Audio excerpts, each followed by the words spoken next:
என்ன பத்மா, எதுக்கு இவ்வளவு டென்ஷனா இருக்க? எதுவா இருந்தாலும் அப்புறமா சொல்றேன்.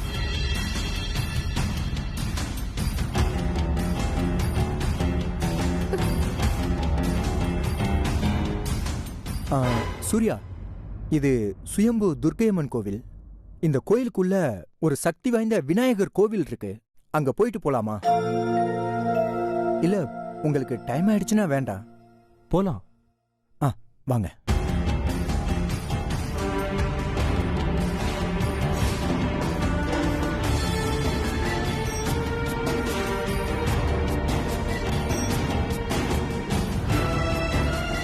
எங்க போயிருப்பாங்க?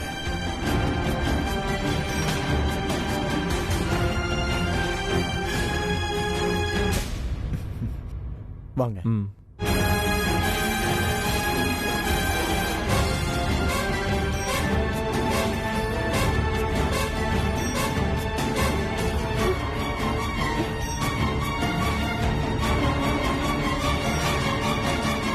எதுக்காக இப்படி ஓடிட்டு இருக்கோம்?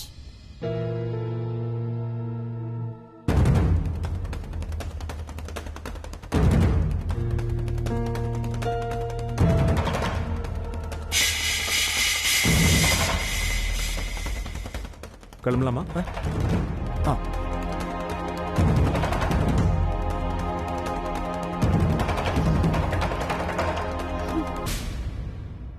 வாங்க வாங்க.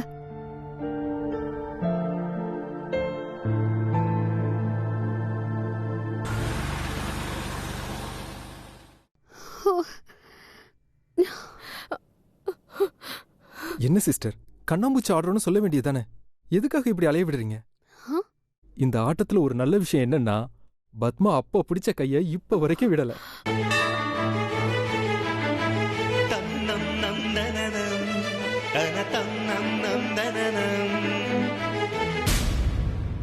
பிரதர், என்ன காமெடி பண்ணிட்டு இருக்கீங்களா? மாட்டி இருந்தா நல்லா இருக்கும்ல? உங்க 2 பேருக்கு விளையாட்டா இருக்குல்ல?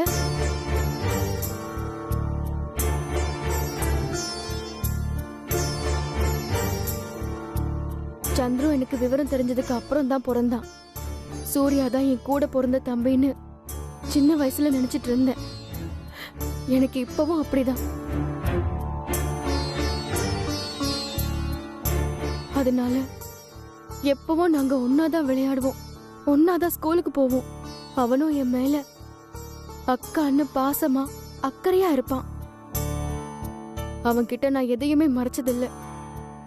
ஆனா இன்னைக்கு சூர்யாவை பார்த்த உடனே ஓடி ஒளிஞ்சு என்னையே நான் மறைச்சிக்க தோணுது. ஒருவேளை சூர்யா பார்த்திருந்தா கூட என்ன மன்னிச்சிருப்பான். அதுவே மோகன் பார்த்திருந்தா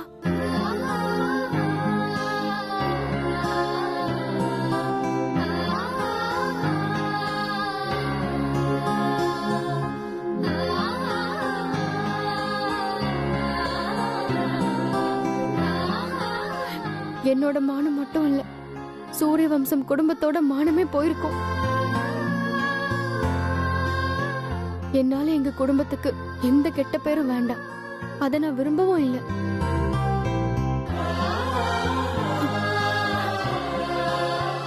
சாம், இனிமே இவரை நான் பாக்குறது நல்லதில்ல. நீ சொல்றத நான் கேட்கவும் மாட்டேன். என்னை தொந்தரவு பண்ணாத.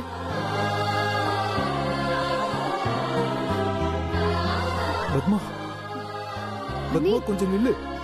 பத்மா,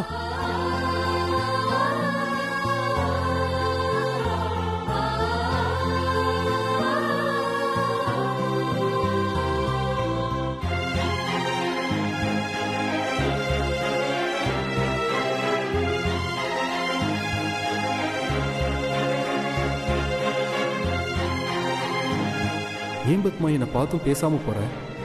என்ன மறந்துட்டியா? ஆமா, மறந்துட்டேன்.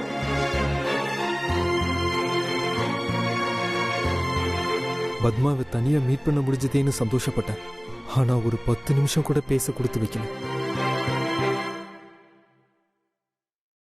எல்லாம் என் நேரம்.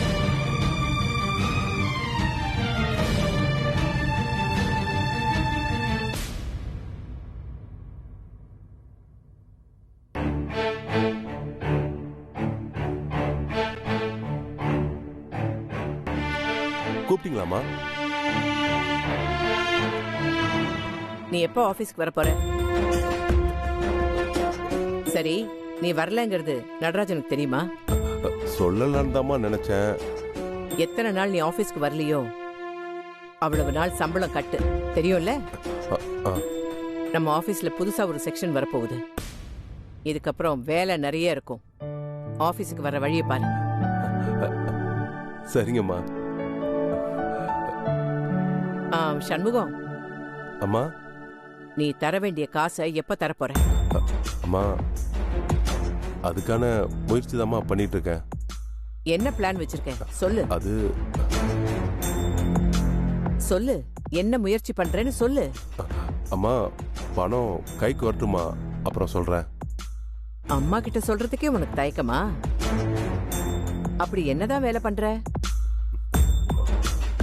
அப்பா சொன்னது ஞாபகம் இருக்குல்ல? இருக்குமா. தப்பான வேலை செய்யறவங்க தான் அவங்க செய்யற வேலையை பத்தி வெளியில சொல்ல மாட்டாங்க.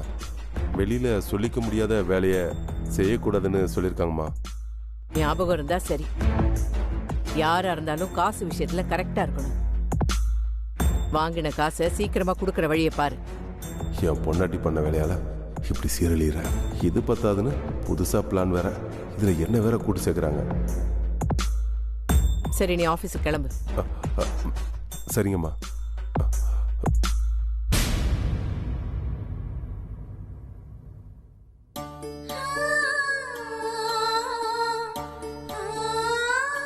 நான் எப்பவும் ஒன்னதான் நினைச்சிட்டு இருக்கேன். நிற்கும் போது, நடக்கும்போது, சாப்பிடும்போது, தூங்கும் போதுன்னு சதா எப்பவும் எனக்கு ஓ ஞாபகம் தான் வருது.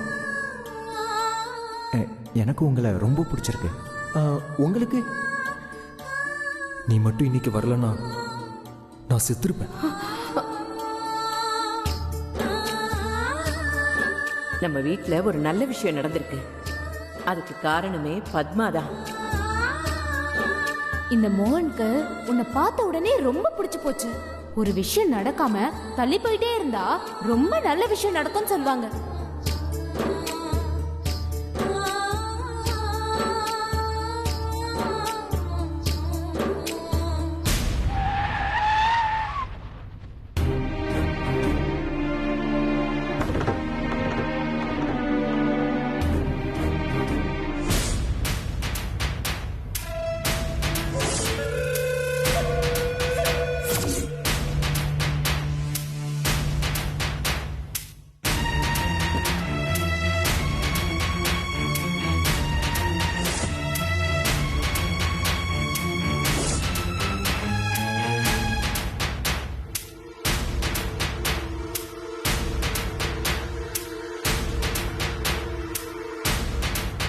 பத்மா, நீங்களா? நான் தான். நானா இருக்கிறதுனால தான் பிரேக் போட்டு காரை நிப்பாட்டினேன். தேங்க்ஸ். என்னாச்சு? நீங்க பாட்டுக்கு போய்கிட்டு இருக்கீங்க. நீங்க சடனா என்ன பார்த்ததுனால பதட்டமா இருக்கீங்கன்னு நினைக்கிறேன். அப்படியெல்லாம் ஒன்றும் இல்லைங்க. நீங்க இல்லைன்னு சொன்னாலும் உங்க முகத்தை பார்த்தா அப்படி தெரியலையே. எனிவேஸ், கோயிலுக்கா?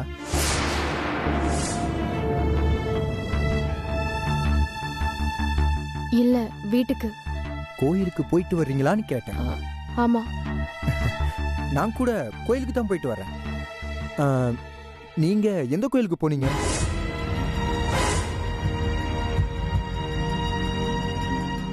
ஏன் இப்படி உங்களுக்கு வேர்க்குது? எந்த கோயில் தானே கேட்டேன்.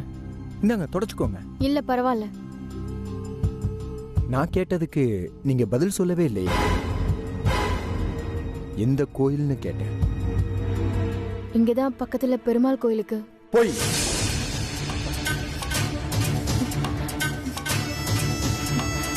இங்க அம்மன் கோவில் தானே இருக்கு. பெருமாள் கோவில் ரொம்ப தூரமாச்சே.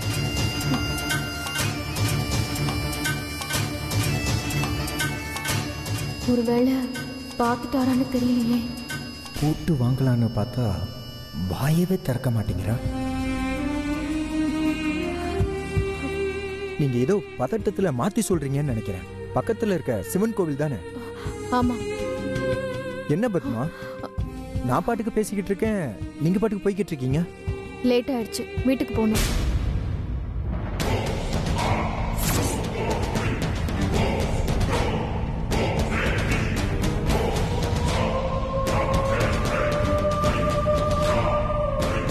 கோயிலுக்கு போயிட்டு அர்ச்சனை பண்ணிட்டு தேங்காய் உடைக்காம போனா வீட்டுல ஒன்றும் சொல்ல மாட்டாங்களா?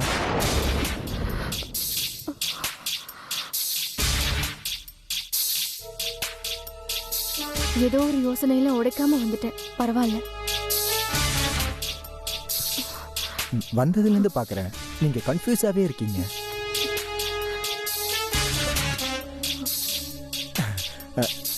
நானும் கொஞ்சம் கன்ஃபியூஸ்டாவே இருக்கேன். கோவில்ல உங்களை மாதிரி ஒரு பொண்ணை பார்த்தேன். தூரத்துல இருந்து பாக்குறப்ப கிட்டத்தட்ட உங்களை மாதிரியே. ஆனா அந்த பொண்ணு வேறொரு ஆள் கூட சுத்திக்கிட்டு இருந்துச்சு. ஹைட்டு, வெயிட்டு, ட்ரெஸ்ஸு எல்லாம் அப்படியே இருக்கு. ஆமா, எல்லாம் அப்படியே உங்களை மாதிரியே.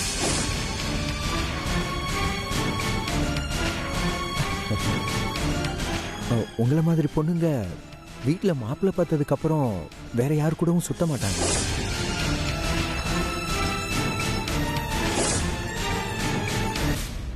ஆனா நீங்க நல்ல பொண்ணு, பெத்தவங்க பேச்ச கேட்டு அடக்க ஒடுக்கமா நடக்கிற பொண்ணு. ஆமா, நீங்க நினைச்சது நடந்துருச்சா?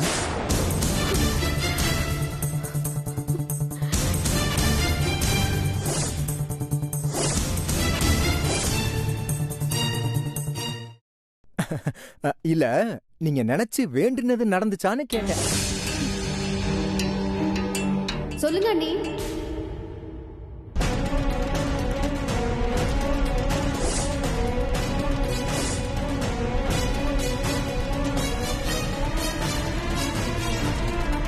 வேண்டின உடனே கிடைக்காது, கொஞ்சம் டைம் ஆகும்.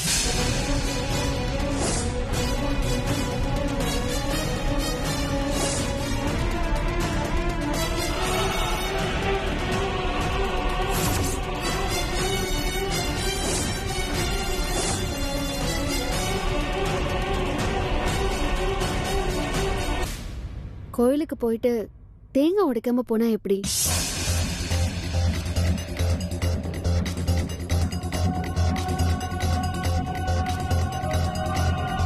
இதை எங்க அடிச்சு எப்படி உடைக்கணும்னு எனக்கு தெரியும்.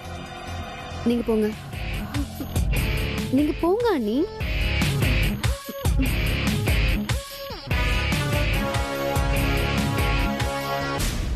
ரொம்ப நல்ல நாடகம் ஆடுற.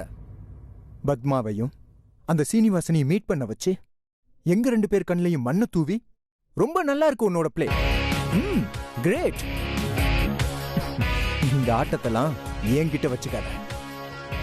நீ எல்லாம் எனக்கு ஒண்ணுமே இல்ல. இன்னைக்கு வேணும்னா நீ சூர்யா கிட்ட மாட்டாம தப்பிச்சிருக்கலாம். சீக்கிரமே அந்த சீனிவாசனை வெளியே கொண்டு வர, அப்ப கண்டிப்பா மாட்டுவேன்.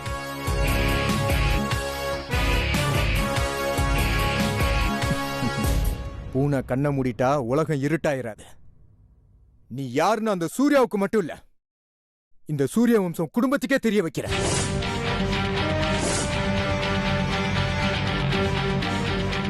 நான் இந்த வீட்டுக்கு மாப்பிள்ளை ஆகி காட்டுறேன். நீ எவ்வளவுதான் ட்ரை பண்ணாலும் அது நடக்காது. பத்மா அன்னைக்கும் ஸ்ரீனிவாச அண்ணனுக்கும் தான் மேரேஜ். அத நீ இல்ல, யார் நினைச்சாலும் அதை தடுக்க முடியாது. இது இந்தியாங்கிறதுனால தான் லேட் ஆகுது. இதுவே யூஎஸ்ஆ இருந்தா இந்நேரம் மேரேஜை முடிச்சு ஹனிமூனுக்கு அனுப்பி வச்சிருப்பேன். ஓ எட்டா, என்கிட்டே வா. ஆஃப்டர் ஆல் நீ ஒரு பொண்ணு, அனாவசியமா தோத்து அசிங்கப்படாது. பொண்ணுங்கன்னா உனக்கு அவ்வளோ கேவலமா? உன்ன மாதிரி பொறுக்கிக்கு இவ்வளோ கான்ஃபிடென்ட் இருக்கும்போது எனக்கு எவ்வளோ இருக்கும். எளியோரை வலியோர் தாக்கினால் வலியோரை மேலோர் தாக்குவர். My mom always say this. எனக்கு அந்த கடவுளோட blessings இருக்கு. நான் நினைச்சதை நடத்தி காட்டுறேன். அது கண்டிப்பா நடக்காது. நீ என்ன பண்ணினாலும் சரி, பத்மாவுக்கும் எனக்கும் தான் கல்யாணம்.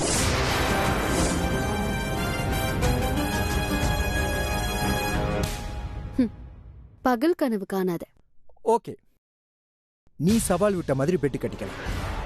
இந்த கார்த்திகை முடியறதுக்குள்ள எனக்கும் பத்மாவுக்கும் என்கேஜ்மெண்ட் நடத்தி காட்டுறேன். முடிஞ்சா தடுத்து பாரு.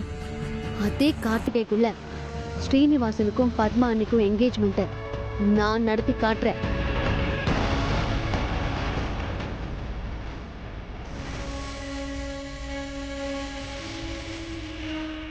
அது வரைக்கும் இந்த மாதிரி துஷ்ட சக்தி கிட்ட இருந்து நீதான் கடவுளை என்னை காப்பாத்தணும்.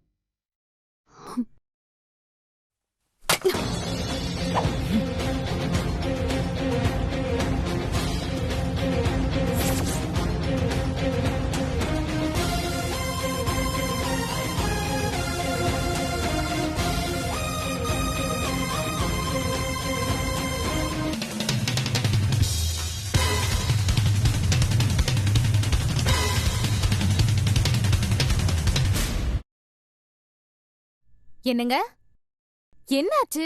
ஏன் இங்க வந்து நின்னுட்டு இருக்கீங்க? அம்மா கம்பெனிக்கு வேலைக்கு வர சொல்லிட்டாங்க. அதான் என்ன பண்றதுனே புரியல. அடேங்கப்பா, கடவுள் நம்ம பக்கம் இருக்காரா. அதனாலதான் நீ கேட்காமலே அண்ணி உன்னை வேலைக்கு கூப்பிட்டுருக்காங்க. சொந்த வீட்லயே திருடுறது நல்ல காரியமா? யாரா இருந்தாலும் பண விஷயத்துல கரெக்டா இருக்கணும்னு அம்மா சொல்லியிருக்காங்க. அப்புறம் கடனை எப்போ அடைக்க போறோம்னு சொல்லியும் கேட்டாங்க. வைரத்தை விட்டோன்னு அடைச்சிடறேன்னு சொல்ல வேண்டியதானே?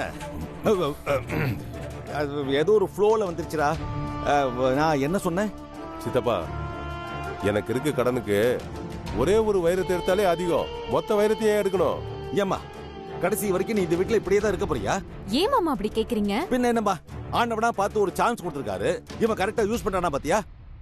டேய், ஒரு வைரத்தை எடுத்தீன்னா உன் கடன் மட்டும் தான் தீரும். மொத்த வைரத்தை எடுத்தேன்னா அந்த மாலுக்கு பக்கத்திலேயே நீ ஒரு பெரிய மாலை கட்டி உன் பொண்டாட்டிய முதலாளியா உட்கார வைக்கலாம், உன் பிள்ளைங்களை முதலாளியா உட்கார வைக்கலாம். நீ இந்த வீட்டுல தலை நிமிர்ந்து நடக்கலாம்டா. அந்த ஜெயந்தி உன் பொண்டாட்டி எவ்வளவு அவமானப்படுத்தினா, எவ்வளவு வேலை வாங்கினா, இப்ப இவ அவளை அதிகாரம் பண்ணலாம்.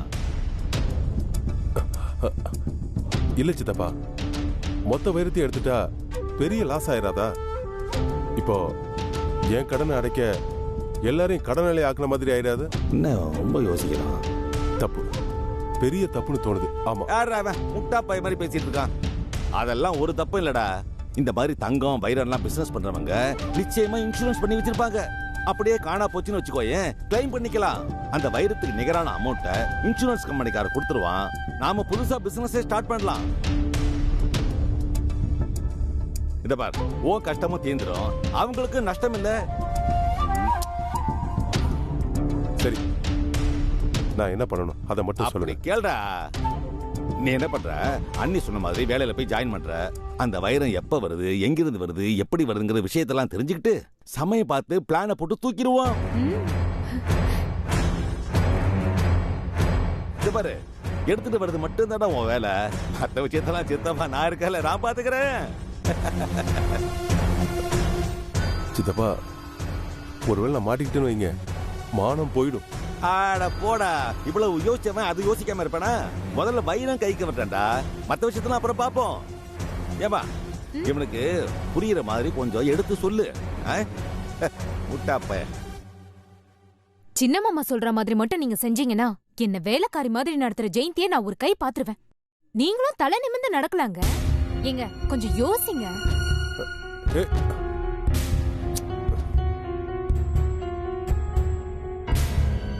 குங்குமச்சிமல் விஷயத்துல இவ பேச்சை கேட்டுதான் நான் இந்த நிலைமைக்கு ஆளானேன். இன்னும் இவ பேச்சை கேட்டு எந்த நிலைமைக்கு போக போறேன்னே தெரியல. நடக்கிறது நடக்கட்டும், என்ன ஆகுதுன்னு பார்க்கலாம்.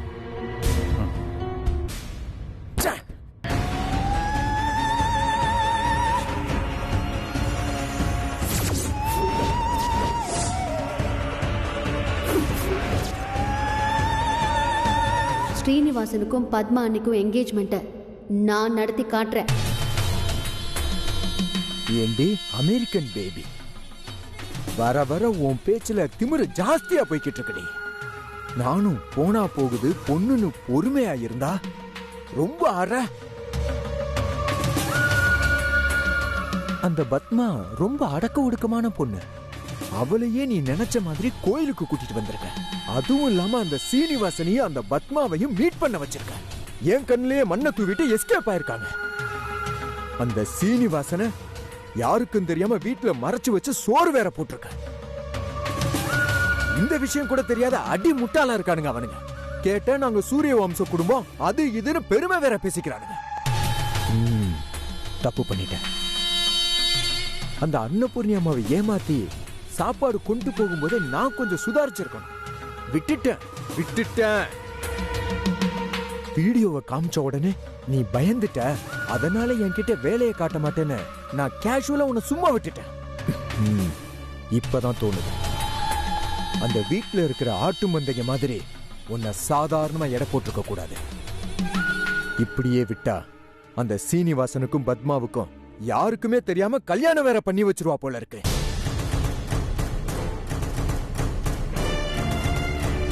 நிறுத்துறண்டி, எல்லாத்தையும் நிறுத்துற. என்கிட்ட யா சவால் விடுறா?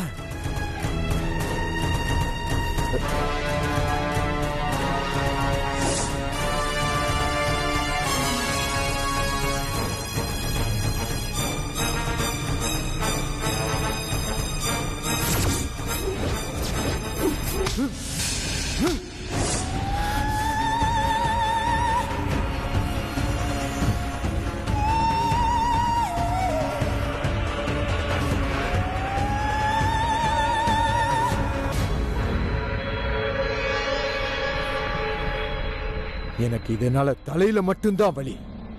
நான் அடிக்கிற அடியில நீ உன் வாழ்க்கை முழுக்க வலியில துடிப்படி. ஏண்டா என்ன பகைச்சுக்கிட்டோம்னு நீ ஒவ்வொரு நாளும் அழுவடி. இது சீக்கிரமே நடக்கும். நடத்தி காட்டுற.